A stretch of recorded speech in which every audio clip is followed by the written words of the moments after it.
now. So the things we're going to be talking about today, where did the outline go? Bum, bum, bum, bum, bum, bum. There it is. So first topic is going to be global catching up to JP. This was asked a decent amount in the thread that was posted on 59 Gaming a couple days ago. And if you guys want to ask future questions, you can just go there and drop stuff in there. Even if it's not Grand Cross related, we did pick out a couple of questions that were just for fun. Ask our male genital part with the size. Of course. The size. Yeah. I can't say the P word because it's a PG channel, so it's male genital. What a great way to say it. All right, so that's our first topic, global catching up to JP. Then we're going to be going into global exclusives, which kind of ties into it, followed by content creator tournament, which is what Netmarble announced, 8-man tournament, which is really cool. After that, we're going to be going over the vast tournament that me, Speedy, and Nagato were in less than a month ago, right? It wasn't too far away. And then we're going to wrap it up with Escanor the One, and we'll have Twitter questions at the end. I think we have a decent amount of people in here. We can probably just go into it. I still don't see... Let me at least make a tweet, just because I don't see... Ah, there it is. That's a beautiful picture of Escanor. By the way, chat, is audio fine? I'm the first time I've ever done production. I just want to make sure it's fine. Listen, I open this stream making people think Truth is playing Final Fantasy. I'm not off to a good start. I see 2 people mention Seaton. So the way this is going to work in the future is it's going to be me, Nagato, and Speedy, and we're going to try to get a guest on. Because Seaton is kind of man of many talents and is running a corporation in the background, he can't join us regularly, and we asked him to be just one of the people on the podcast, but he will be on the podcast multiple times. So he said that whenever he gets an opportunity, he will join, and you'll see him on here. But for now, it's going to be us 3, and we're going to get people like James or Shogun GC, Sora, Kabuki. We're also going to go into smaller people. So, for example, I don't want to not include anyone, but some of the smaller guys you might or might not have heard of.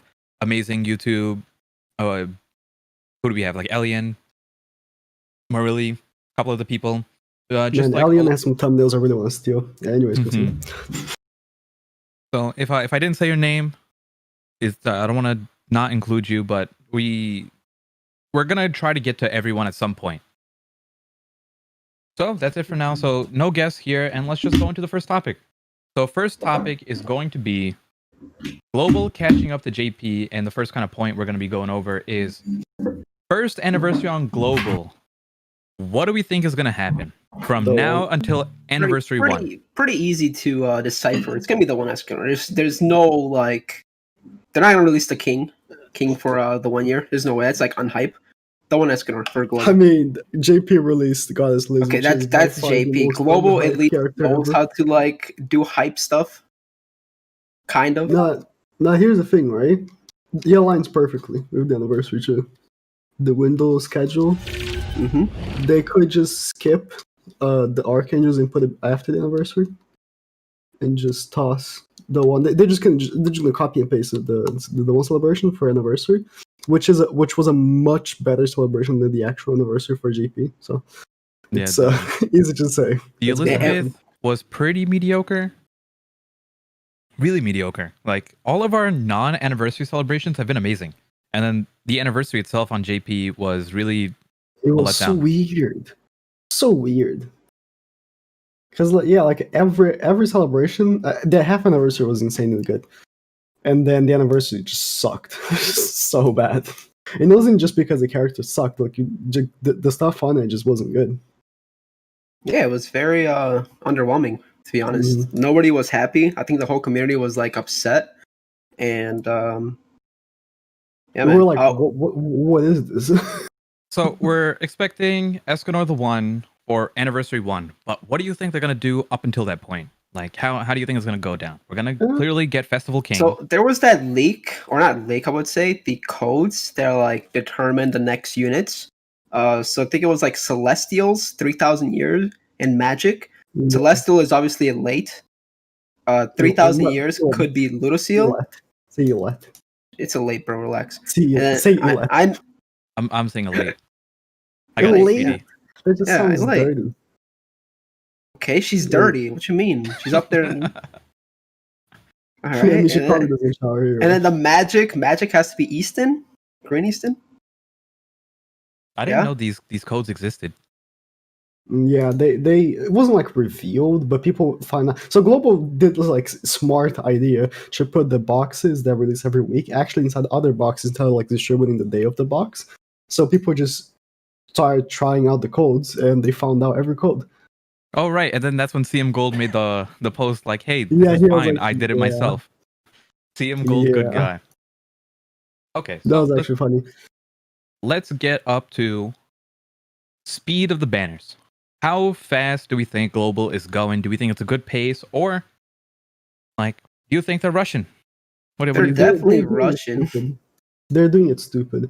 So they're releasing one banner every week, and sometimes the banner has one character, while GP never releases banners with only one character. Rarely ever. It's so rare for them to release a character of like a banner with only one character. Global does that all the time, so it's like it's counterproductive to catching up. Like, yeah, you're releasing a banner every week, but if you release 2 characters every 2 weeks, then you're just doing like JP. It's not really catching up, is it? Now, But they this are is actually. this is a thing that I have. I always thought was interesting.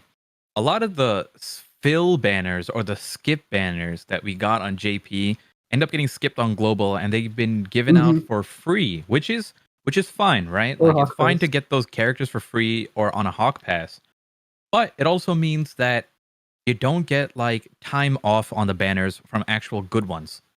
Mm-hmm. That Want ends I up being an think, issue. to People hop can't in save. real quick, Mystic? Thank you, Professor Sensei, for the pretty massive raid. Oh, I do see that. We got a raid of, it looked like almost 200 people. Thank you so much. Let's go. Go. Ooh, nice podcast. Okay, so it was speed of the banners, right? Some of the units end up getting added onto Hawk Pass or just given out for free, like this upcoming Bellion and Elate. I don't know which one's going to be on Hawk Pass, which one's going to be free. I think they're both free. One's like a mission, and the other one they just give it for free because we hit Like a like login, right? 200K subscribers on their channel. Nice. Nagato, you got to catch up. Bro, you guys They just get did free bring back characters the- away now. So come on, what are you doing, bro? Yeah, if only I could give a free lot. But yeah, point being, just like, let's say, how did we have it on Global? Did we have, was it LV followed by the 6, like, the Valentine's, New Year's units? Yeah. They've been releasing banners like festival, and then didn't they release a banner with like an 6 exclusive units? banner. Yeah, What was that the was banner with the 6 units? that was the Valentine's units and the New Year's units, which are like, the New Year's units aren't really necessary, but the Valentine's, like, if I you think want those Greedy raid and Ellie materials, is really cool, man. You need them. they're just like, it's nice to have. Like, I mean, You I need personally them for don't the care. showcases. Even Mhm. I'm lazy and I have outfits on both Global and JP, and I never use them. I'm just literally that lazy. I just let it go on random, like whatever demons is coming to me today, I'm getting. But the double rewards is such a big difference. And the fact that they dropped that right after LV. Yeah, those costumes are incredibly pay to win. And that's the other issue. It's not even like you gotta summon the units. You have to get the outfits too.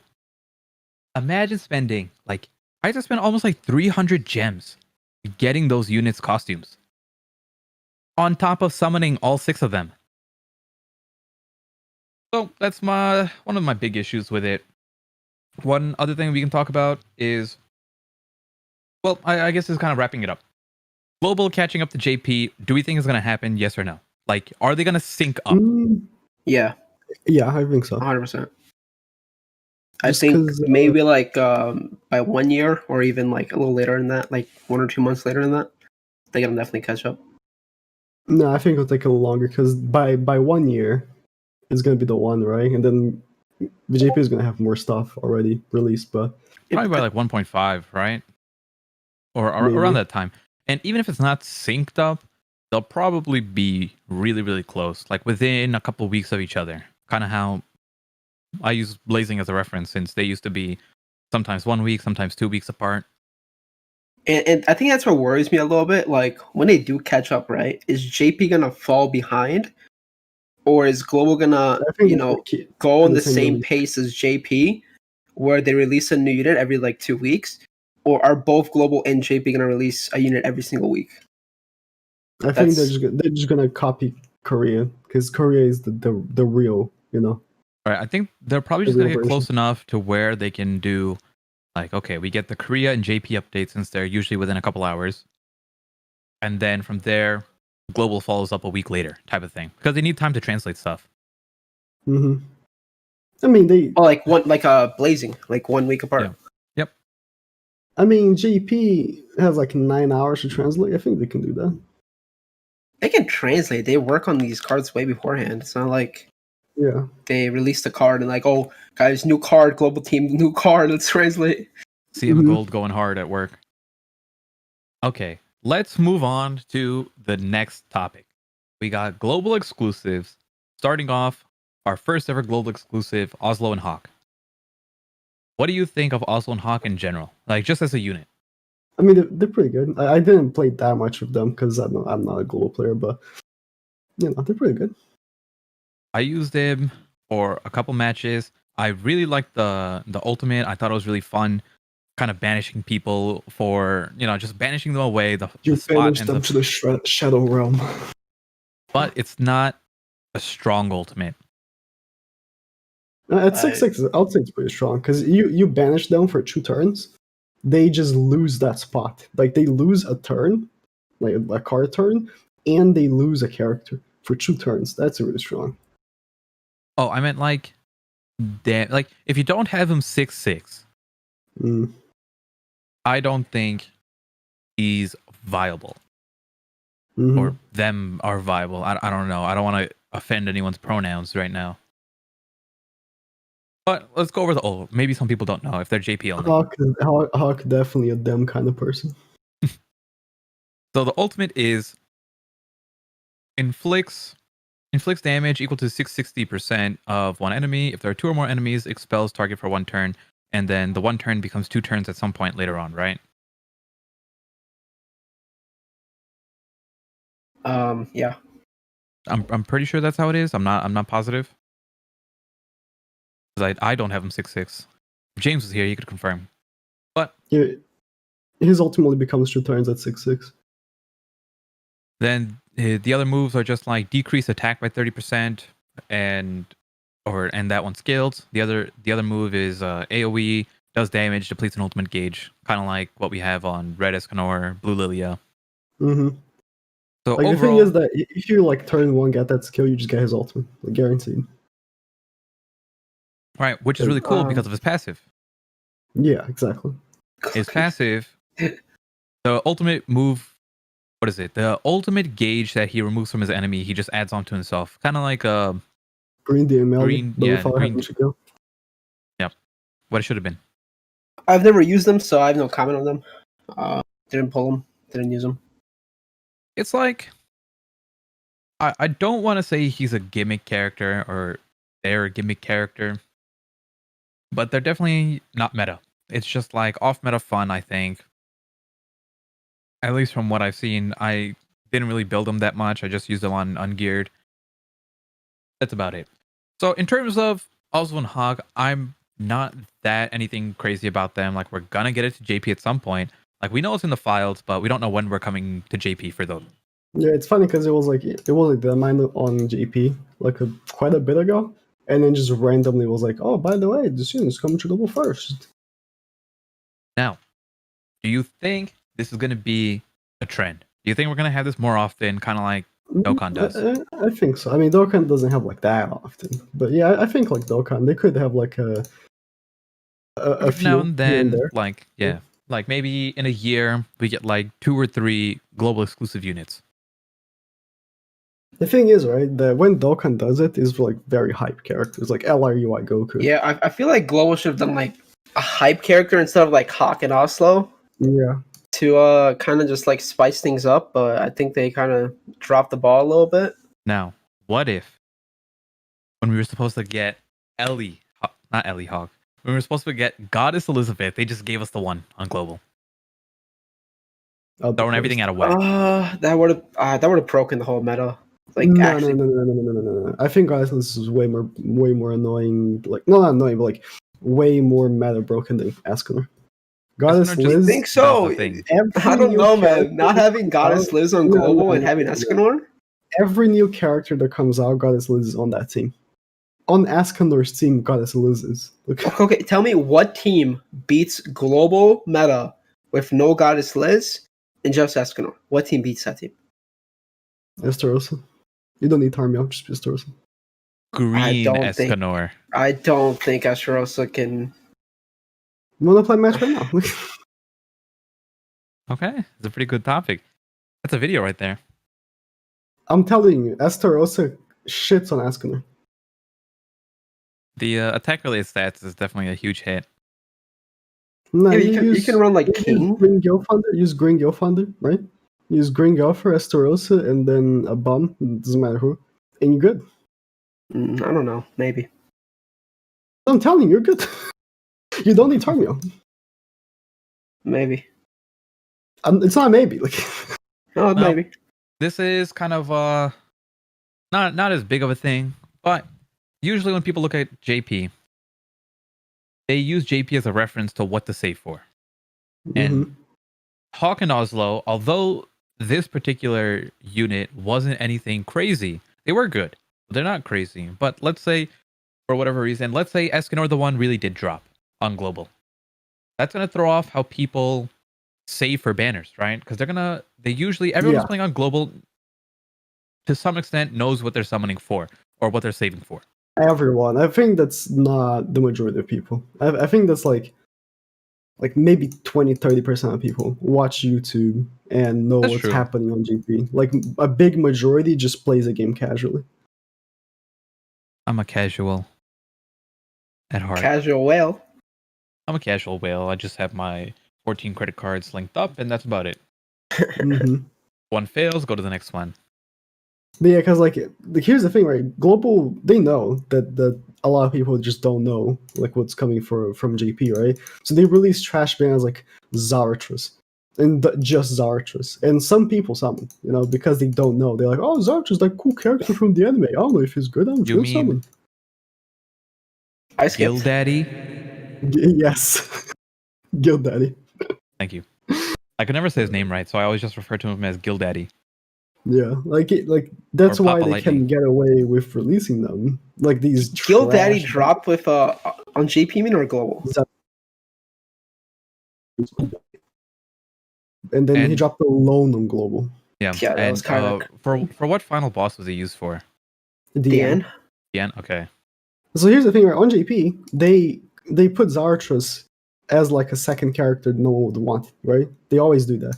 They always make a banner with like a good character, like Zarathus, and then they put like a trash character, like that no one wants with it, like what's it called? Zarathus. Like Blue DMLE had a Monspeed on the banner, which is trash that no one wants. I remember like, pulling for example- Monspeed twice and no Demon Melee. Exactly. Exactly. They always do that, right? So they did that with Zarathus, but instead on global they were like, you know what? I'm just gonna put this guy on a singular banner. Monspeed's that's- good now. Okay, relax. Sure, he is. And like now, it's like, yeah, you're trying to catch up with JP, but then you release a solo banner with Zarathus. Like you're not helping. Okay. Anyways, went off topic. That's fine. So I just wanted to briefly mention how, this could possibly affect people on global who use JP as a reference to kind of see what they want to save for. And it could potentially throw it off if they do more global exclusive units. But like you said, there are a good amount of people who just don't use YouTube and just play the game normally. And also, a lot of people like they say that they're gonna save for Escanor, but they can't save them. Hold themselves. They are gonna summon for King. Can't hold 3 gems. What you mean? Yeah, some people like I swear, like I see on Twitter, like a new character, like Goddess Liz comes out, right? And like, oh, can't wait to summon for my 3 gems. I'm like, bro, they you knew this was coming. Like, why did you summon? It's like, oh, I can save myself. I I can hold. couldn't help it. The temptation. Like on JP, right? On JP, like the one came out. I was telling for months. Listen, the one's gonna come out. Like they're screaming at our faces that the one's coming. There's a leak there's a leak of an asset called the One Esconer for God's sakes, and then when the one released, and people are like, oh, I have 3 gems. But I summoned on Jericho. Like, bro, you're just playing the game wrong. Did they comment? Wow, I only have like 3 gems, guys. I don't have enough gems. Like, whose fault is that? Physically, you can't have 3 gems because we had 5 skippable banners in a row in JP. Like, come on, dude. Oh, they can't. They do singles. They get 3 gems. They do singles. This is a little bit off topic. I just want to mention how before the skippable banners, we had must summon banners in a row. I don't know what it started back with. Let's not talk about that. Let's not talk about that. Around KOF, what was it? Like, we had the 2 Halloween banners, right? We had the Gother banner separate from the Shin and Roxy banner. And then we had KOF somewhere in the middle of that. And then I forgot who else came before or after. But we had like 4 banners in a row. I was just like, huh? I think it started with King, right? Like, it was around Festival King's time. And then it was just like banner, banner, banner, banner. But at least some of the recent stuff is skippable. No, but Global had the same thing. Global had just a bunch of like Global had the KOF banner with Golfer on it, and then I forgot what they had beforehand. Like they also had a patch where like there's so many like non-skippable banners. But JP had it worse. JP was like, since like King released, and then after King released Lilia, which is an exclusive character, so if you want her, you have to kind of summon. And then they released the KOF collab. And then they release let me actually pull up the order of banners. But I know that until Sauron and Tarmiel, you just had to summon every week. Or every 2 weeks, right? Was it a... Yep, just pray you get them in your first multi and save for and then they banner. released Shin and Roxy, which are again exclusive. And then they released Gopher alone, right? Or JP released Gopher alone. Global released him on a banner, which like some people didn't like because he wasn't guaranteed, right? I liked that he was on the banner. I didn't like that he wasn't. Yeah, I like that he was on the banner because like most people that are free to play had a better shot at like getting Gopher because now they only have to summon for 1 banner. I just didn't like that he wasn't an option on the guaranteed. But overall, I thought it was pretty good. So let's move on to next topic, which is one of my favorite topics, actually. Content Creator Tournament, this 8-man tournament that Netmarble announced, which has really cool rewards. And it's not locked to just America, right? Like, it's a global tournament. America. This tournament is really for the cool. first time they can accept me. So the premise of this is, let's talk about the content creator program first.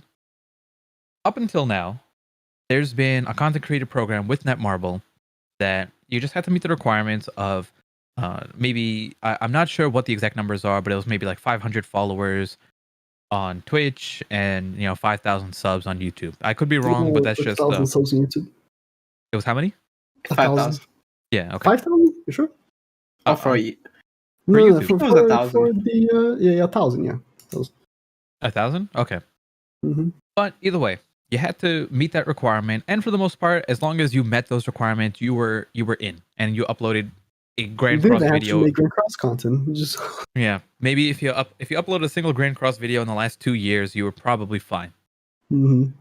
Now, the bad thing about this was it was limited only to America. If you were outside of America, you were not. Maybe Canada was allowed. I don't know. No, yeah, Canada. Canada isn't America, right? Canada is like north. It's in the continent but it's not in country of America. The country of America. I don't think if you're in Canada, you can get it. Okay. You could. It's America. It's United States. True. Troco got it. Yeah, I'm part of North America. Yeah, it's. I don't know if it was North America exclusive North or America. United States exclusive. No, it's North America. I thought it was made it United States exclusive. Okay, but point being, if you were from North America, you were able to get the rewards. And the rewards, at first I had higher hopes for it. Mm-hmm. I was hoping that, maybe they actually would talk to the content creators and, form like some sort of group or have them more involved. And my expectations came from how well they do the Korean and JP stuff. You have these live streams with a bunch of content creators on them that get to show off the new units. And I'm like, wow, other games don't really do this that well. I really want to see this happen. But it never really ended up happening. They said in the thing, oh guys, we're gonna have a Discord. You guys can talk to the devs, have a good communication with us. Nothing came with that. It was pretty Kinda unfortunate. Sad. And I couldn't get in because I'm not in America, so You're And an immigrant. it's not even Mhm. that. It's you're not even from America, and on top of that, majority of the Grand Cross people, like the bigger ones, are not from America. You, Mhm. Kabuki, Seaton, all were excluded from this.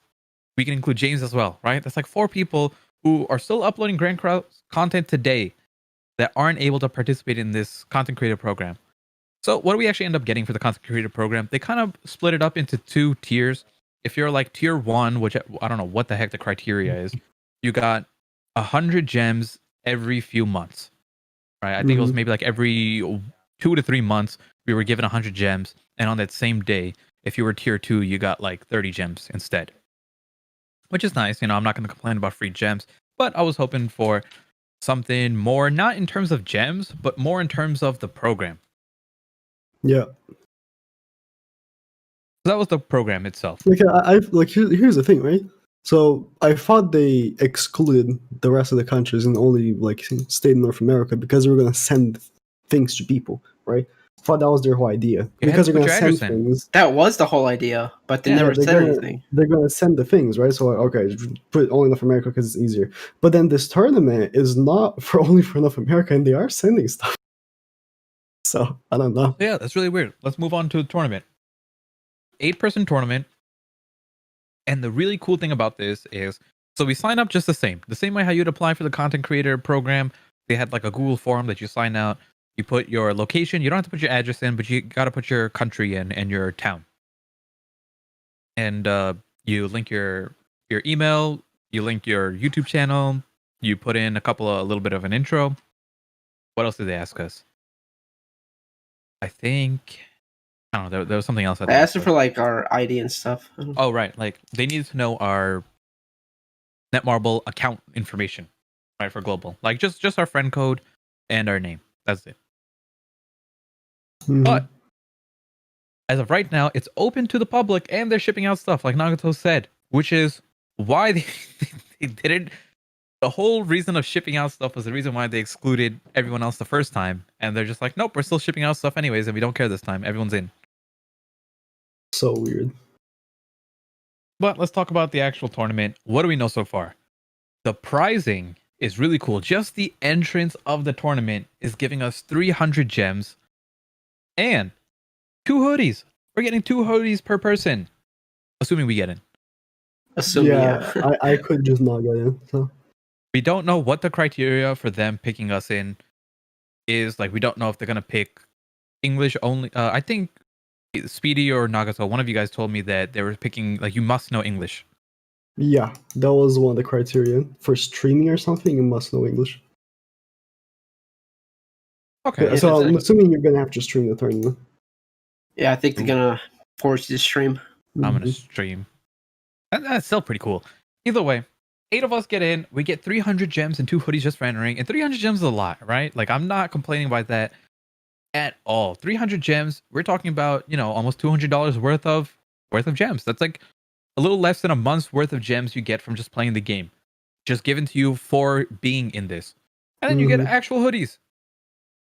The hoodies are cool. They're like a light pink. They have like a Hawk logo on the front, and they have the typical Grand Cross PNG slapped on the back.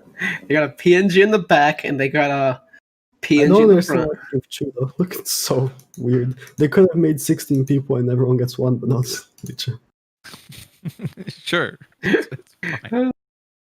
And then the Like, actual the thing is, right? They have like this sub requirement of 5,000, right? But only 8 people can get in. You're gonna tell me that someone with 5,000 subs is gonna get in, while there's way more than like over 8 people that have over like 30-40k subs. Right.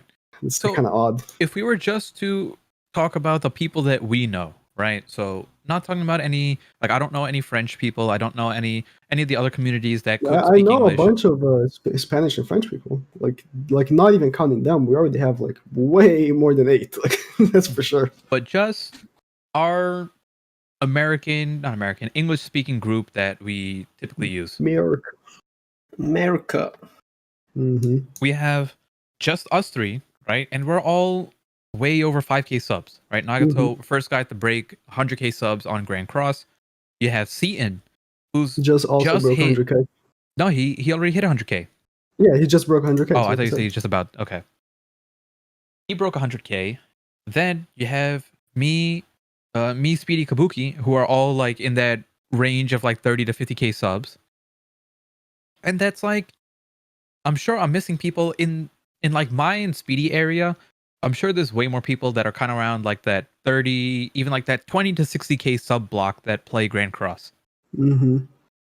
So how is someone like, I don't know the criteria, and I would like to know how they pick the people. I'm kind of scared that I'm not gonna be picked because I don't know. Like they could just say I don't like your face. What's stopping them? You know, they already have enough like I people don't trying like to your get in. face. Yeah, I feel like I don't know who's gonna be picked, but whoever is picked is super lucky. Like I feel like maybe none of us are even gonna get picked. Yeah. For all we know, it could be 8 people we have never heard of in our life. Mm-hmm. And they're all like from Brazil. I'm from Brazil.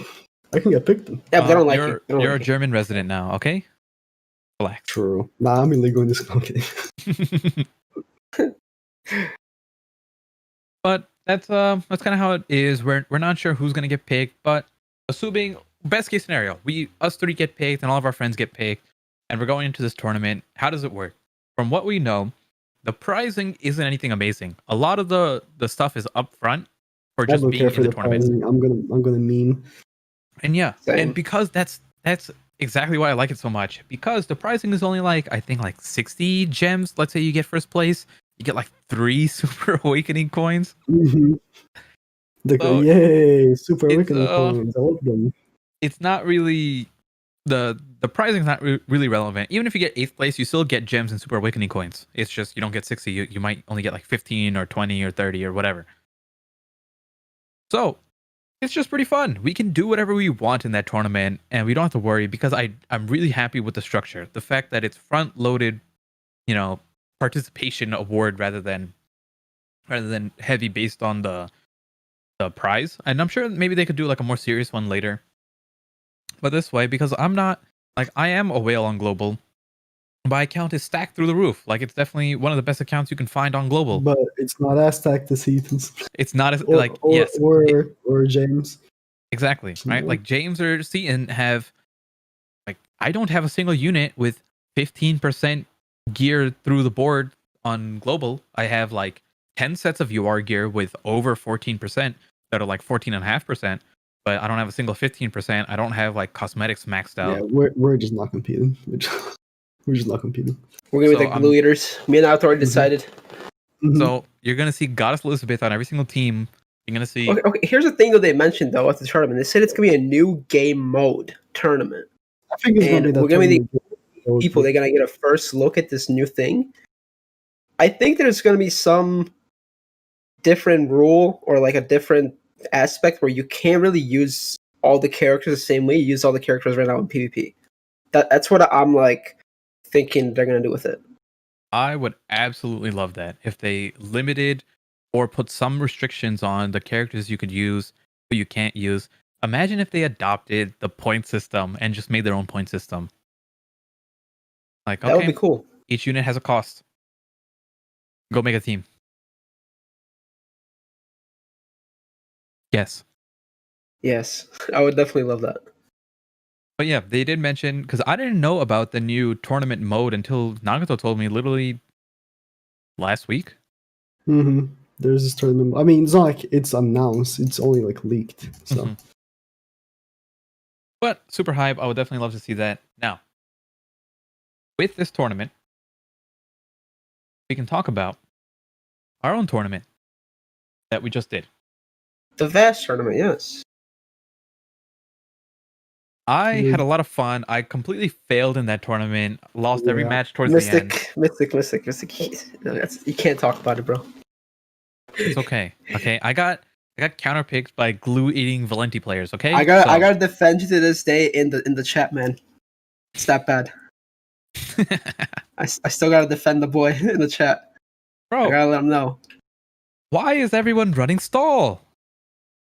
Because they are Because really they want to win. They want to win the $30. What do you mean? Glue eaters. Yeah, I'm looking at you, J Rock. Okay. I Yeah. don't know what team he ran, but the guy I faced, full green team, full cancer glue eating team. It was very sad. But I versed patience, like droll commandment, like Zeldris droll team. it's not that bad. But let's Did you talk see the about guy I faced? let's talk about the tournament as a whole. How did it, like, one of you guys explain how is the structure, like what were the rules, talk about like the point system and things like that. Okay, so there's a chart, and then we rank every single unit in Grand Cross by points depending on how viable they are in PvP. For example, Los Familioris and Goddess Elizabeth are at the highest tier at 55 points, and then the lowest tier have like some of the rare units and some SR units and some very trash SSR units like Blue Hendrickson. So they're like 20 points.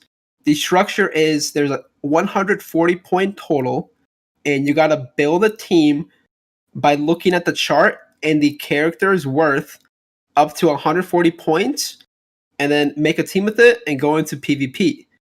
You guys are seeing gameplay right now on the screen of the tournament. I believe this is Nagato's gameplay. He made a team with Blue Zeldris, Little Seal, Blue Gother, and he had Death Beers in the back, and that totaled up to 140 points. And then he faced somebody else who had the same structure where he built a team of 140 points and took it in PvP. Now, I want to say some of the teams were actually stupid. I think we definitely are nerfing it for the next tournament. We're lowering the team cost to 130, and then we're also raising some characters up and down because the Gleaters, man, it was kind of like a really sad tournament, I want to say. It was very sad. I mean, yeah, the guy that I faced, he managed to make a mono, like a full-on functioning mono green. No, team. yeah, there were so many broken teams, especially the team I ran. Like, I had the best team in the tournament, hands down. The My Drill team, unstoppable. Unstoppable. No, I'm saying like the guy just ran a common PvP team. That's what I mean. That's what it means. Originally, when I was talking to them at first, the team cost was supposed to be 130 or 135. But then, out of my knowledge, there's which was like, oh, why? Okay. And my rest still for whatever reason until I changed it. So, yeah, next one. I apologize, chat. 1 second. Trying. I think my internet might have died. Okay. What? No root? No root? We are live though, right? My Discord has no root. I was like, Discord has no root for me right now. I don't know why. Nice. I'll look to see if it at least for what There was we it? go. At least There we go. for tomorrow's for when this goes live, all of our voices are being recorded on our own side, so they'll be normal. I hope we're quitting. Yeah. Okay. Okay, so it sounds like Mystic sounds normal. Okay, we'll continue. I think it went back to normal. Yeah, we're good. So the tournament, although the I want to say like the team cost portion was a little bit kind of whack. Overall, the tournament itself was run pretty well. Like, I liked how they did it. It went relatively smoothly. Smoothly. They had a couple people in there that were helping run, set up the teams, things like that. I liked how they did a kind of a randomizer. So we didn't explain that it's a 3v3 tournament. And the team, like any units that I pick, Nagato can't use. Any units Nagato picks, me or Speedy can't use, etc. You can still use the same unit as long as they're a different color or different variation, but if I'm using Green Gother on my team, no one else can use Green Gother. So I did like, going forward, they managed to, get like a nice little thing where we would put in our order of units, like not order of units, order of teammates that we wanted to go in. Like I would go first, Nagato second, Speedy third, and then the other team would have their order that they wanted to do. And that way we could kind of not get sniped since we could change that every single round. And that worked out pretty well. So overall, the structure was really cool. Big shout out to Radiant for hosting it, or I should say sponsoring it. And shout out to Vast in general for running the whole tournament. And I thought it was really cool. And going forward, it's going to be better since the structure was fine. It was just, we're always going to be improving on the costs and the units itself. That one's going to be a little bit hard because that's just meta reliant. Yeah, also want to mention for the next tournament, it's supposed to be on the 19th. So any JP players in the chat, if you guys want to participate, the prize pool right now is $450. We plan to increase that if other people want to sponsor it. So yeah, so if you guys want to enter the JP tournament, I guess just message Troco. And this one should be interesting because now we got Sariel and Tarmiel in there. Why? But they'll probably be pretty high cost. No, right? they're 55. I already saw the list. Why They're me, 55. Speedy? What? Why Speedy, not you? What? Why not you? Yeah, why not you? No, message Speedy to do the tournament thing. Nah, Troco. Troco's a tournament guy now. Man. There was something else I wanted to mention about the tournament, but it slipped my mind. Well, one thing I do want to say is I would like at some point, shout out to Vast for running the tournament, but it'd be cool for us to do a tournament of our own variation as well, where, we could mix things up a little bit, have our own little, our own like set of teams and team costs and how we want to do it. And in the future, I would 100% be down to sponsor something like that if other people were in and kind of do like a YouTuber hosted tournament going forward. Because if we do it, we're bound to get more people just off of pure publicity, if us three are promoting it. And then in the future, you can also do sponsored ones, but you can also do ones with entries. So $5 entry, it means that the prize pool is much, much bigger if you have, I don't know how many teams we had joining last time. But I think it was 12. I don't know how many. Even if we just say 10 teams with 3 players on it, if every person is putting in $5 to join, that's a really big prize pool. And it makes it a little bit more competitive. The other thing I wanted to bring up is if we were to do a tournament, I would love to do a tournament, like 2 separate tournaments. One would be kind of like an open tournament where anyone's free to join. And another one would be a cap tournament, like a CC cap tournament. Because when we did our Vast tournament, the first 2 or 3 rounds we washed everyone. Because there were just people who were in there that weren't even like max level accounts or just free to play players who, just got into JP, things like that, didn't get a chance to play as much. And there's no hope of them competing with us ever in a million years. So I would love to do a tournament in the future where people who are a little bit more casual can join. Thoughts? Yeah, I think that would work. You have to restrict a bunch of units and But the thing is that it's still a tournament, right? So how much it's still a of it tournament, so you can't really make it. Oh, so this guy that is a level 40 can still compete. I don't think that's kind of fair. I think the way I would end up doing it, a restriction, like a more casual one, would just to be ungeared. Right? You do it ungeared, and now there's less variance, right? Because now you just take gear out of the equation, and it's just based off of cosmetics and Super Awakening. Which cosmetics, sure, yes, that's going to be a factor, but everyone can Super Awaken, a team that they want to use.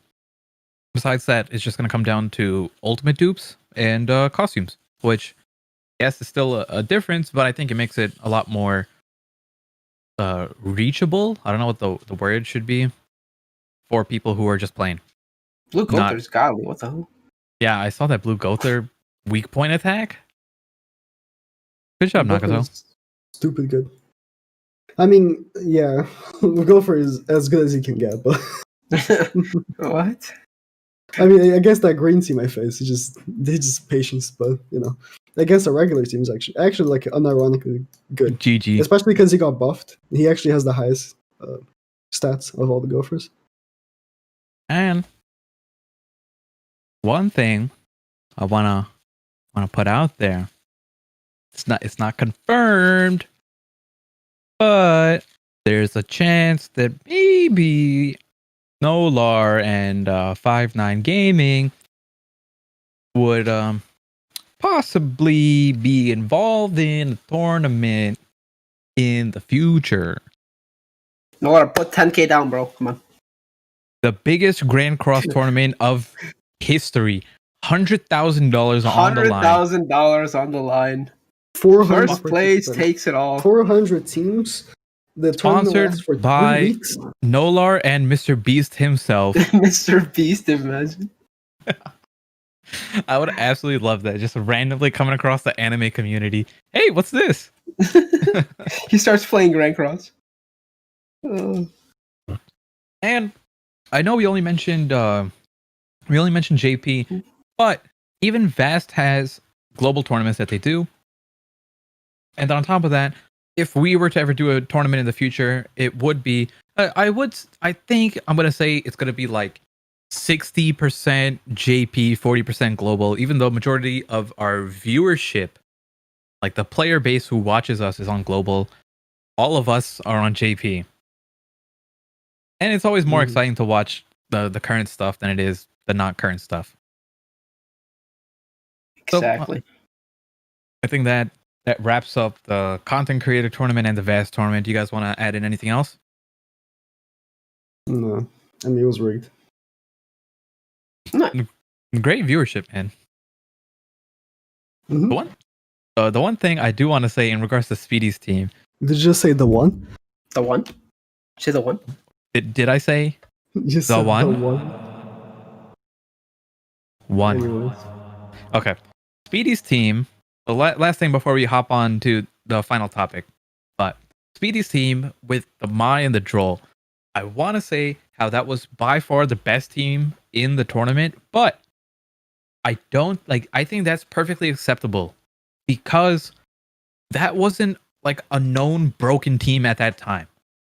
Like Speedy put together that team thinking like, hey, this seems like it's going to be cool.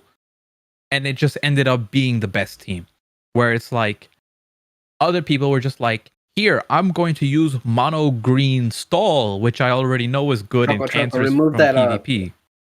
Video from the screen right now. Naruto's getting PTSD. No can do, man.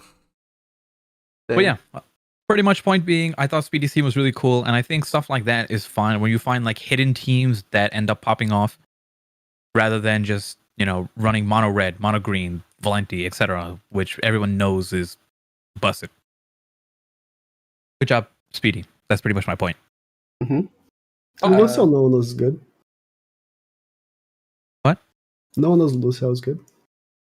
The people Everybody don't use Lucio is good. Lucio is... You made like 20 videos on him. Everybody knew he was good. Everybody was scared of Ludocio. That's why they ran these Ludocio counters. Teams. Yeah. That's what they told me. Like everybody's like scared of your Ludocio because they saw your videos. They better be. I wished Blue Slater was a red unit. I would have stomped this tournament. I really want to run Blue Slater. We need a new Slater, hopefully soon. Red Slater. I would love a new Slater. Green Slater, I guess. I don't know. We have a Red Slater, but I would love an SSR Red Slater. Okay. Final topic. Escanor the One just dropped on JP. We briefly mentioned him in our first topic when we were talking about global catching up to JP. But what a unit. Nah, skip. Save for assault melee. Y'all should save for Lolly Merlin. No, that's a unit.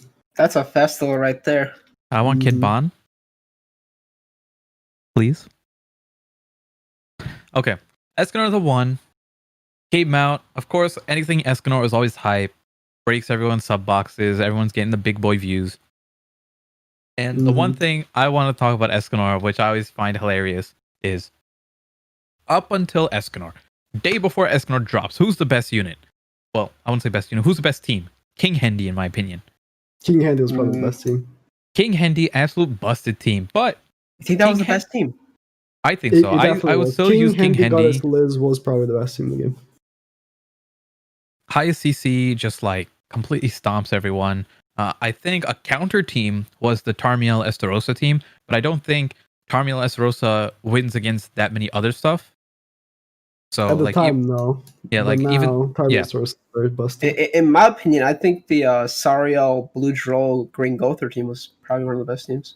But it only was the best team for like a week. The King Handy team was like the best team for a long time. right, the moment King Hendy came out, they pretty much dominated since then. Now, Mhm. the point with King Hendy that I wanted to bring up is that King Hendy combination requires like a paragraph to read. It's like reading like a Yu-Gi-Oh card. Like you got to read this entire massive outline just to understand what these units do and how to make them work. And Mhm. Escanor just goes bonk. Yeah, Can I say something about King though? The King, King on my list, he's not even top 10. It's He's wrong. weird because I get what you're saying. Because King himself, it's kind of like Blue Demon Meliodas and Lilia, right? Like individual units, like you cannot run Blue Festival King without Yeah. Hendrickson, right? You're Yeah, just trolling at that point. I think that's why he's the worst festival, because he has one team. Yeah, He's he's like- not in my top 10. I think he's like 11 or 12. Like He's like, it's weird, right? Because he's not an amazing unit on his own, but he was the best team by far. yep. Like when we got the KOF banner, we got King Hendy with Kyo, and all of a sudden that team was doing insane stuff. Yeah, the thing, like, King was like very almost unstoppable for a while, and then Rugal came out, and Pierce kind of stomped King. But yeah. one thing is that, like, King, when he releases on Global, they already have Rugal. So I want to see how that is going to work. Mhm. Yeah, I If think they King on like- Global is definitely gonna play way different than it did on JP. Yeah, I think King is not even going to see the light of day on Global, because people already know. Like, they already know how to counter him.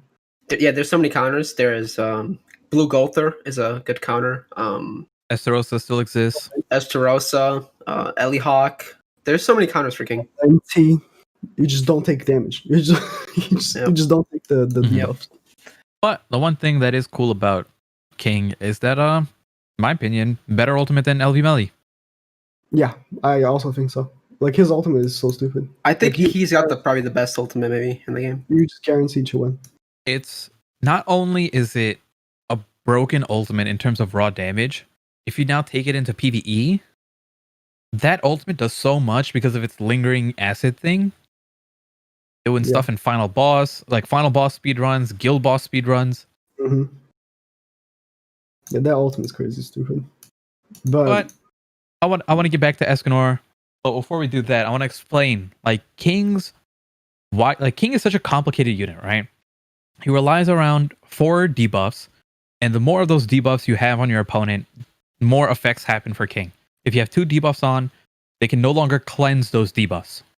They can no longer cleanse any debuffs as long as you have 2 of the 4 on, and the 4 debuffs are the 3 dot debuffs: poison. What do we have? It's poison, bleed, and shock, and then corrosion. So those are the 4 debuffs. And you can get all those 4 debuffs, especially when Evil Lilia released. So I mean, there was teams. Eva Lily is such a sad existence. Like, she's only made for the King team. Yeah. And isn't even there's just better units than her. Yeah, the goddess is just better. I want to Well- ask you guys for Escanor, Mhm. where would you rank Escanor on like a scale of like the best unit? I would say he's the second best unit in the game. I think he's top 3. Number 1, in my opinion, is Green Gother, and I'm Yeah, gonna keep easy. saying it every single day. Yep, Easy Green Green Gold, Gold. definitely best unit in the game. People don't like. I'll Okay, do where like would a you green- rank? Where would you rank Red Gother then? I think Ah. he's now 4th. No, not even. I think just- he's top I 10, hate- closer to 10. At this I want point. to say Red and Green Gother are like top ones. I can't really put Green Gother 1 and Red Gother 2. I think they're both just like 1. No, I think Green Gother is miles better than Red Gother. No, yeah, Green Gother is miles better 100 times, but I don't know where to rank the red one. I think red one is top 10, closer to 10 for me at least. Like I'd have to sit down and put up a list. I think the rank up is way too good. The Yeah, rank but up is broken, but here's the thing, right? If you use red gopher, you can't use the green one. and green one's just better. Like using like you don't need to use the red one when the green one exists, and it's just Mhm. better in every situation that red Gother would go in. Like unless it's some like mono red team, which even then mono red throw green Gother on there, even better. I don't think you can. You don't It get the works. buffs. It works. So Arthur Escanor Green Gother? Two It works. humans? it works. Okay, It does. Trust I me. mean, yeah, sure. Trust me, it works. Sure. But green Gother, any team, pretty much you gotta look at it like this. If you're running a team and you can run green Gother on it, you should run green Gother on it. It's as simple as that. There's no like better unit than green Gother to just put on your team. Like if you're ever unsure and you're building a team and you're like, hey, can I put green Gother on here? Yeah, the answer is yes, and put them on. It's as simple as that. Okay, yeah, I agree with you. So for me, top three are Green Gother. It's hard to choose between Escanor and Elizabeth as the second spot, but I would probably give it to Elizabeth. I and would say Elizabeth Escanor because Elizabeth has both PvP and PvE massive presence, right? The other festival units don't really do as much outside of PvP compared to Elizabeth. LV does a decent amount. But Elizabeth definitely, like, you go into Tower of Trials, which now just came out on Global. You do it without Elizabeth, you're having a hard time. Wrong. Not on JP, but on Global, when it first came out, I don't think I could beat it without Elizabeth. Other way around, on JP when it first came out.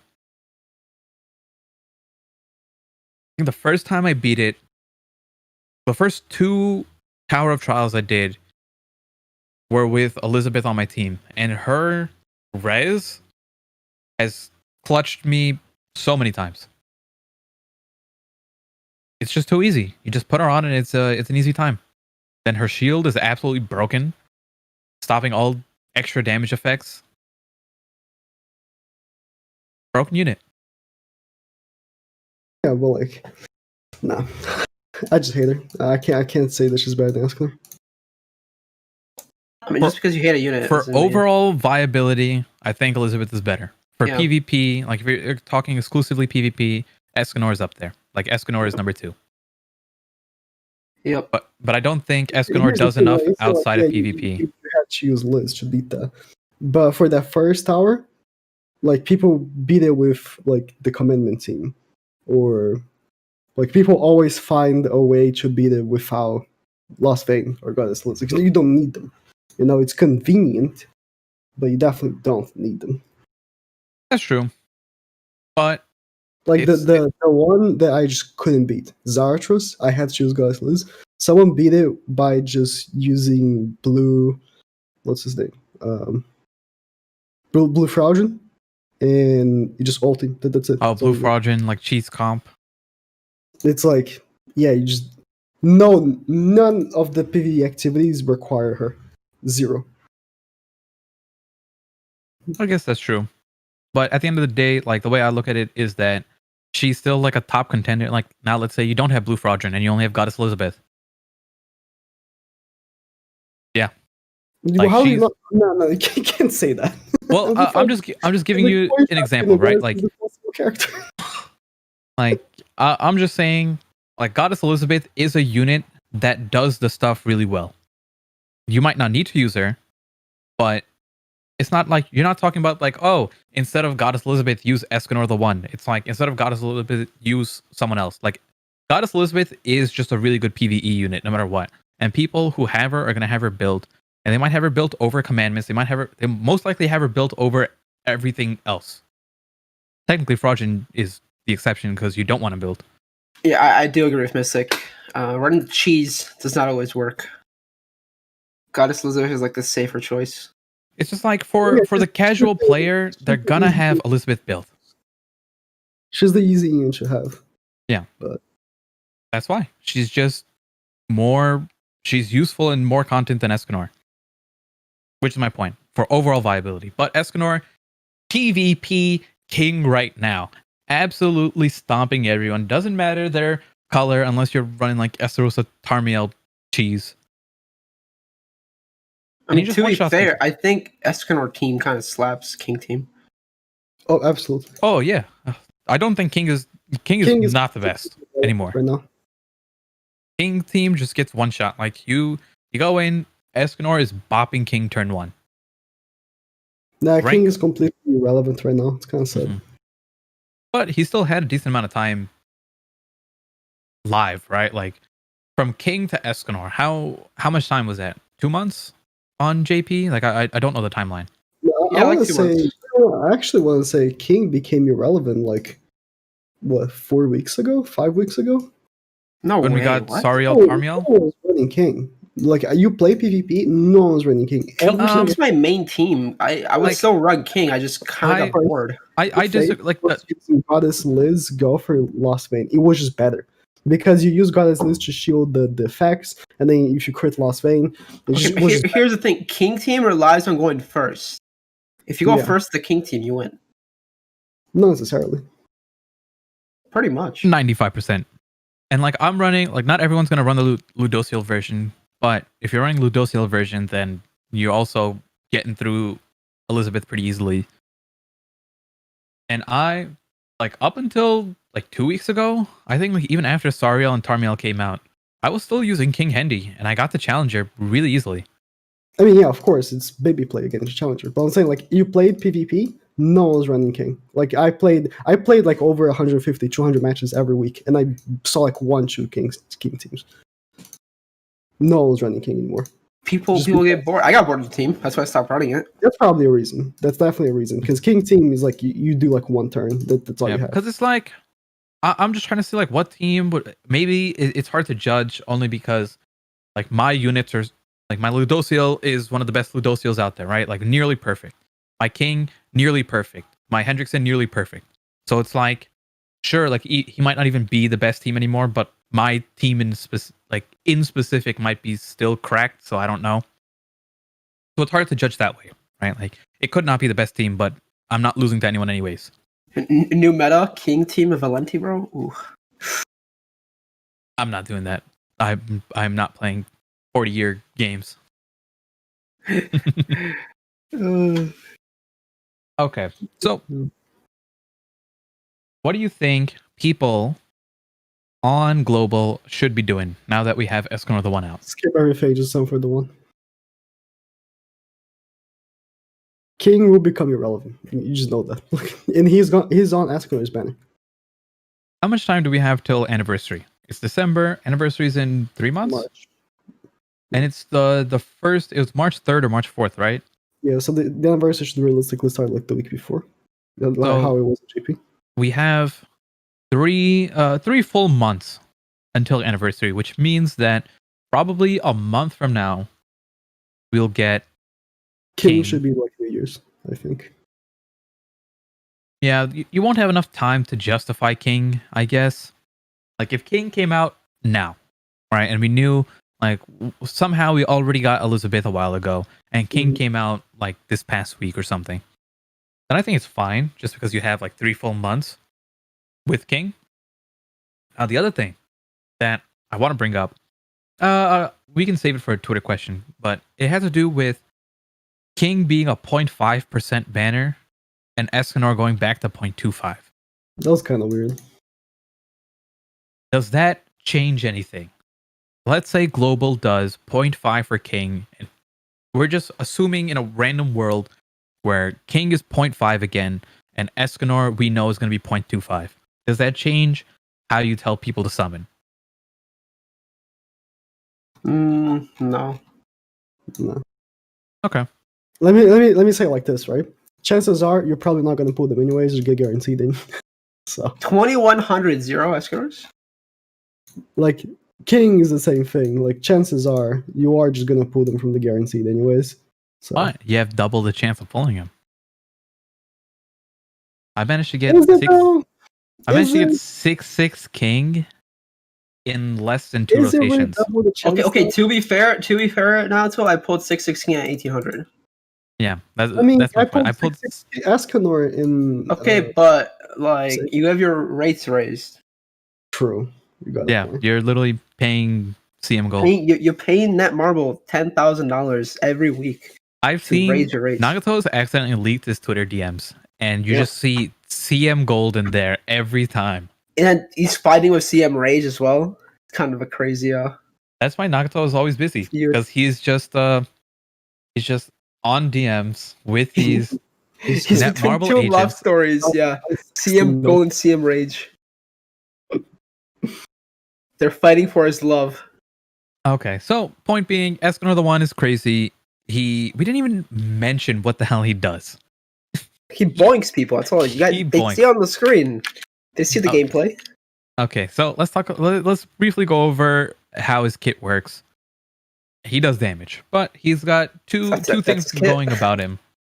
His passive, which is because he's the one, and it's supposed to, thematically revolve around him being the strongest at a specific time. The way his passive works is on his turn, he starts off with a stack. The stack gives 6% of all stats. Every time it goes back to his turn, he gets another stack.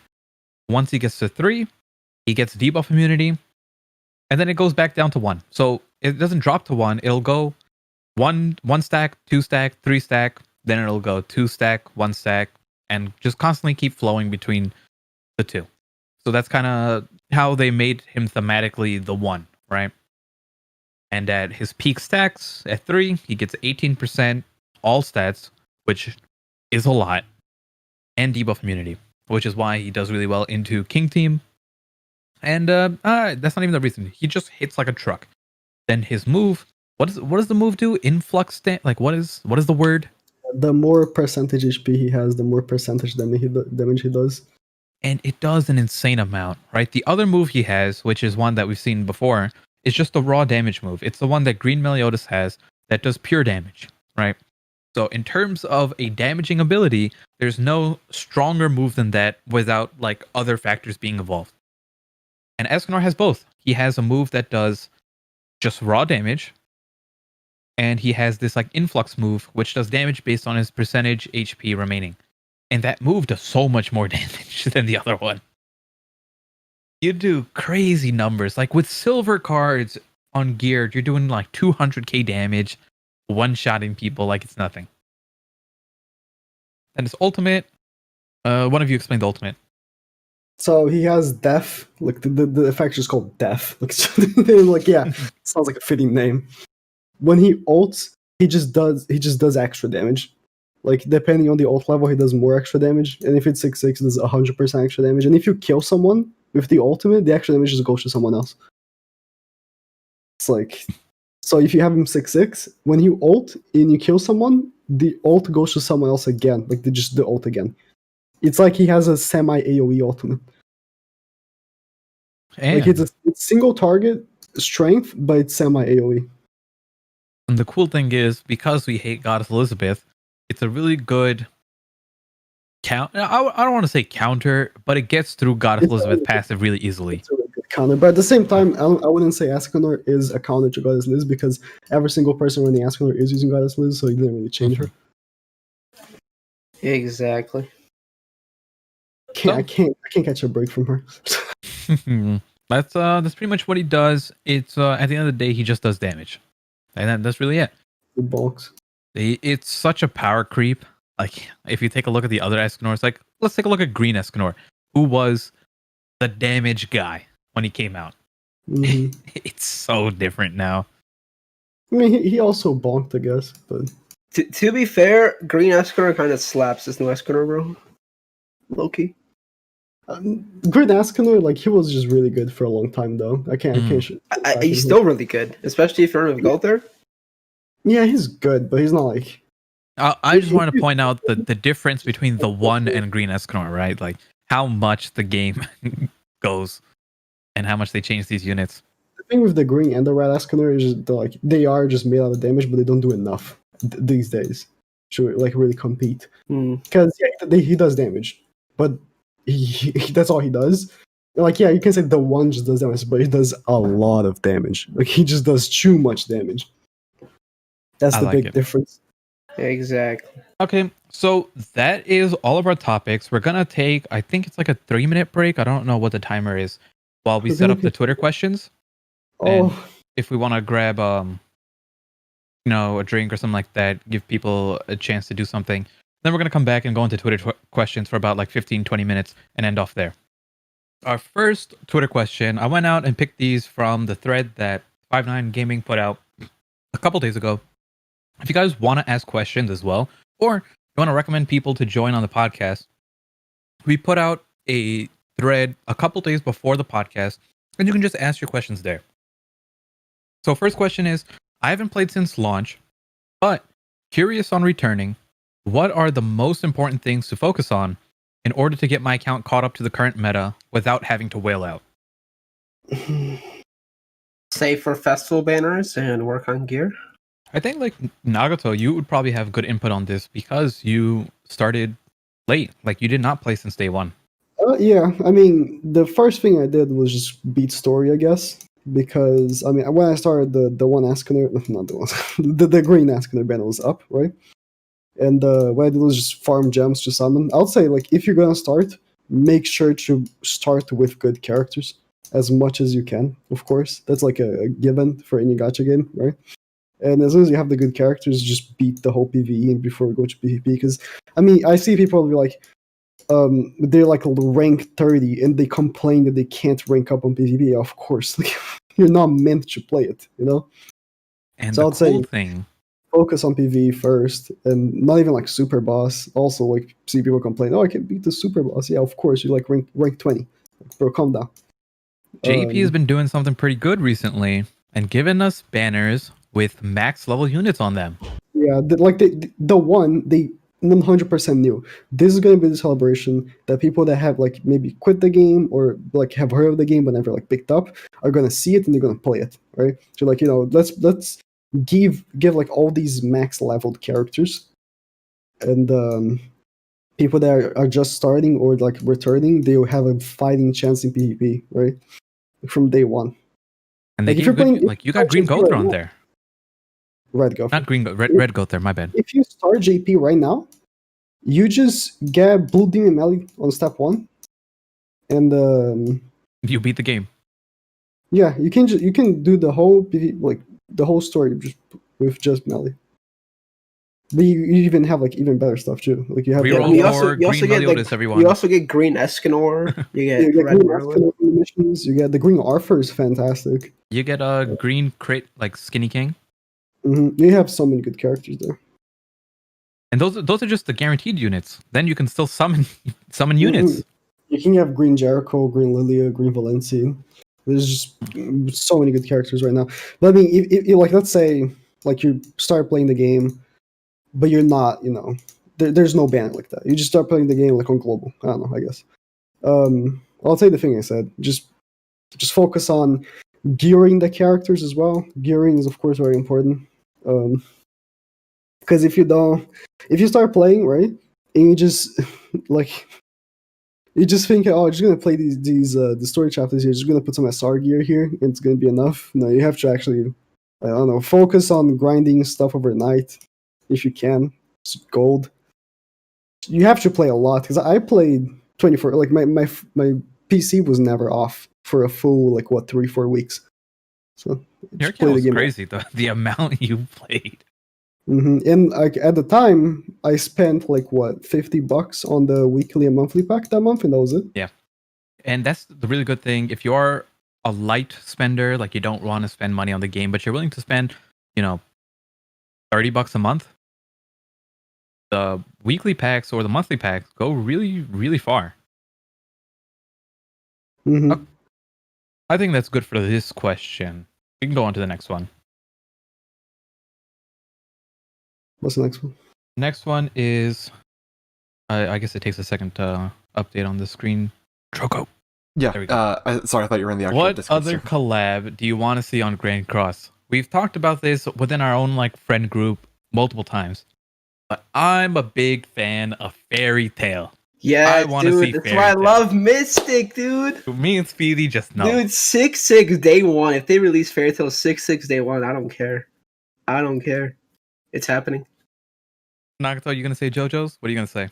I mean, of course I would want that, right? But if I have to be realistic, I know that's not gonna happen. But to be realistic, I think that if Grand Cross can scrap in, and I think that the IP would want that because they've done so many, and they would get top grossing, is Demon Slayer. Like they would get top grossing. It just would happen, right? Mhm. I think that would be good for the health of the game, And like Demon especially because the Slayer movie's coming out. is a game that Right? like- But the like- movie's coming out. The game, the anime is super popular. You know? And Demon Slayer has done. It's not like it's hard to do a collab with Demon Slayer. Like you've seen every other day, we're seeing like Demon Slayer X whatever monster. What is that game that keeps taking We rank have one like on 500 JP? collabs with Demon Slayer. Here's the thing, though, right? The most realistic one is probably Fairy Tail at this point because the manga has collabed with Fairy Tail before. Yeah, that's actually a good. That is that's cool. actually true. I didn't even know about that. Yeah, I've seen it on they're, Twitter. like on the manga, like at the end stuff, they have like fan art, not fan art, like the actual mangakas like made art of each other's anime manga and stuff Ooh, like that. that's cool. But yeah, I would love Fairy Tail. Like Speedy, because you're also a fan. What unit would you want to see from Fairy Tail? Dude, Laxus, gave me Natsu. So many, man. Gajio, Urza, 100% Urza. Ask me Urza. Mhm. This is no Urza. I don't care. I don't want Lucy. Like if they had to pick a woman, they're probably gonna female. release Lucy, man. like if they had to pick a female to go in, I want it to be Urza, right? Please. Like Urza over Lucy. If they put both, that's a different story. But I want like minimum Urza. Of course, you're gonna get Natsu. I would love Loxus or a couple other people. Like Give me, you got- dude. What about Acnologia, man? That would actually be lit. ooh, transforming unit actually Yeah, good. to a dragon, dude. Let's go. You got Acnologia, bro. You give me like even if you give me like Gajio or Zareth somehow, or what's Ooh, I don't know his name. Blue haired guy. Mystigan, whatever his name is. Mystigan is like the duplicate. The same thing. I forgot his name as well. Jalal, I think. Jalal. Yeah, Jalal. But either way, I think Fairy Tail is great. I think Demon Slayer would work really well. I think also Black Clover would work Yes, I really saw someone well. in here, Black Clover. I saw Black Clover would work Fire really Force, well. and honestly, I think Fire Force would work too. Like in terms of just like things that would work as a collab. Everyone in Fire Force, like everyone would have like ignite abilities. I wouldn't want too much repetition. That's the only thing. Yeah, so there's nobody like in Fire Force that's like different you with like the have cards. the guy with the not the music instrument, but he freezes people. They wouldn't release him. That's not. Nobody knows who he is. Okay, that's true. It works. It works. Okay, I think that's good for collabs. But seeing a JoJo collab would be great. I would love to see Stans in here. I'd love to see part 2 one. Doesn't have to have stands, just Hamon. Amon. Now, I think it would also get top grossing if they made a JoJo collab. JoJo is so popular. Exactly. I happen to have that. So JoJo is Yeah. so popular. They would have to like get top Attack grossing. on. This is the thing though. Attack on Titan didn't get top grossing. That's a really popular one. Well, like they brought like season 1 characters. I think that if after like season 4 comes out, if they brought season 4 characters, then I think it would. I think like timing's a big thing too, right? Like Mhm. if like Demon Slayer comes out, like that's a different story because Demon Slayer is popping right now. But if they waited literally 2 months and then did Attack on Titan, Yeah, like Attack on Titan, like they did season 1 characters, and season 3 has come out like what 2 years ago. Oh, you know what would reach top grossing like right off the bat, like day 1 first hour? Jujutsu. They do a Jujutsu would Bro, pop literally off top so grossing much. first like 10 minutes. Game would crash.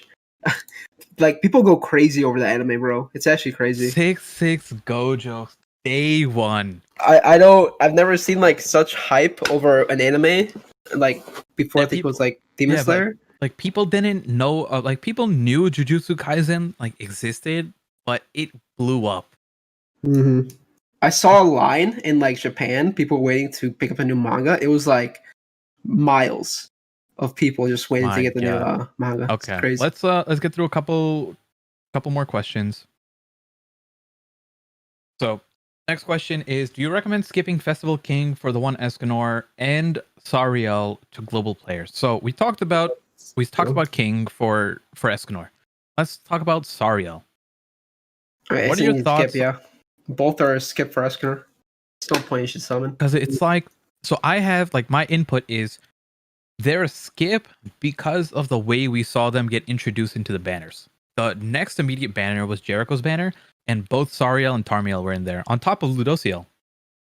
So if they plan to keep it that way, JP has a trend of having better banner units than Global. Global has had garbage in their banners forever. Like if you're not getting the guaranteed unit or whoever the rate up unit or the featured unit, the banners are usually absolutely horrendous on Global. So if they do kind of follow JP's footstep and manage to put the angels in the banners, I think it is perfectly acceptable to skip. Otherwise, I mean, like, Sariel and Tarmiel are insane. Mm-hmm. I would say Sario is third best in the game. But yeah, like I absolutely love those two. But I am happy that they're gonna be in the part 3 banners, which means that you're gonna have a high chance of getting them whenever we get that, since they'll be one of the first units in there. Besides Yeah, that, the part 3 banner should only have, for now, right? Ludociel, Tarmio, and Sauriel. But I don't think they're going to release it, because the part 2 banner, if you recall, released like after they had like a bunch of characters already. But even then, like the moment that part 3 banner comes out, that's your highest chance of getting them on a ticket banner. I saw Z-Hall yesterday got a Sauriel on the SR ticket. Yeah, that was really cool. It's like you don't have to summon for him because It's a he's going to 6% be ticket. he's going to be on banners, right? And he can get lucky and get him on tickets. Okay, I think that's pretty good. So you can easily skip King, because King requires 2 units to work anyways. Go for Escanor. King's going to be on his banner anyways. You can skip Sariel. Sariel's going to be on a bunch of banners. So let's take a look at the next question. I think we only have like 2 or 3 more anyways. This is from Amazing YouTube, Amazing YT, also a content creator. Hi guys, my question is, do you feel Festival King was a filler festival? Festival King was the only festival unit that got a rate up, and also trying to push a meta that could stop... Okay, wait, I gotta read this. That's a big sentence. Festival King was the only fest unit that got rate up, and also trying to push a meta that could stop the one that was meta at... Okay. So he's saying... Stop the meta at the time. Yeah, stop the meta at the time. Which What do was you Overrush. I mean...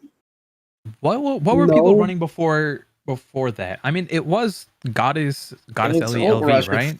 Yeah, it was Goddess Liz, Guys, let's not think Blue King. King. That was Overrush. She ran or Old Cage Food. I mean, they Pretty had much already nerfed cleanse, right? they were really trying to stop it, because they released Easton, which was a counter. It both countered cleanse and ult rushing, and then they released King, which again counters cleanse and ult rush. So they were trying to make a meta to stop ult, but it's not like it's unheard of to try to make a new meta, right? They were trying to make a new meta where you can't ult rush anymore. So I don't think it's a filler. It was definitely a good festival, regardless, right? Like, it was good at the time it came out, and at least on JP, it's always different on Global, because Global is on a different timeline than us. But on JP, different wavelength. Wavelength, speed, whatever. Like on JP, it lasted a while. Like if you summoned for King, you got your value out of King. And you had like a free Hendrickson that worked hand in hand with that King. So it went pretty well. You have a free Hendrickson that was required for the King, you mean? That's true. But that means 2 out of the 4 units you already had if you got King. I mean, yeah, I think that and King was valuable for a long time, and then the QF collab came, and I think Kyo was a really good addition to the team if you wanted to use him. I think King was pretty good. It's just they keep releasing... They just keep releasing new festivals that are better than the previous one. I disagree. I don't think King was better than Goddess Liz. Even agree. at release. I think like I should say like the team, right? Like the Mhm. King team is better than the Goddess Liz team. Yeah, no, that's the whole point. They Right. release a festival character to shake the meta. That's why I think that if you summon for banners that aren't festivals, you're just playing the game wrong. I agree. If you're free to play, like if you spend money, of course, I'm not your dad. You can do whatever you want. But You're you not know, my dad. if you're free to play and you're summoning for Red Jericho, you're just playing the game wrong. Correct. And if you don't have a That's an 6/6 attack on King, Derpy. I like it. As I open my 4/6 Red Jericho. Okay, let's go on to the next one. We kind of talked about this already. Would you say it's worth going 600 for Sariel because of the way he's going to get put in? Like Sariel as a unit is worth it in my opinion for the 600, but the way they handled him post banner makes it so you don't have to go in for him. Like if he didn't show up in the next immediate banner, if he didn't show up in like the SR ticket banner, if he's not like, like the way they're putting him in other banners makes it so that you can't skip him. He's a regular banner character. Yeah, he's a regular banner character that just happens to be really good. Mm-hmm. Top 5. Oh yeah, Sariel Yeah. is just crazy. I don't know what they were thinking. Yeah, I don't think we have to go over that much, too much on that. So we can go on to the next one, which is the last one, I'm pretty sure. What is Nagato's favorite JoJo season? Season 4? What? Oh. No. You can't say My the favorite- manga season. Yeah, if it's based by anime, which you should be based by manga, but if it's based by anime, then it's season 2 or part 2, because Yep. season 2 is actually part 3. I agree. Part 2. Part 2, best part. I think part 3 is overrated. I'm currently I would on Part say 3 was boring as hell, bro. All Part the 3 was I filler was asleep. season. I don't The think- I payoff don't was think- really good. I don't think it's overrated because these days people just consider part 3 the worst one. Oh, okay. It's Well- like part 1 is the worst one, and after that is part 3. I think when I was getting into JoJo, I saw nothing but part 3 everywhere. So keep in mind, like part 5 didn't exist at the time.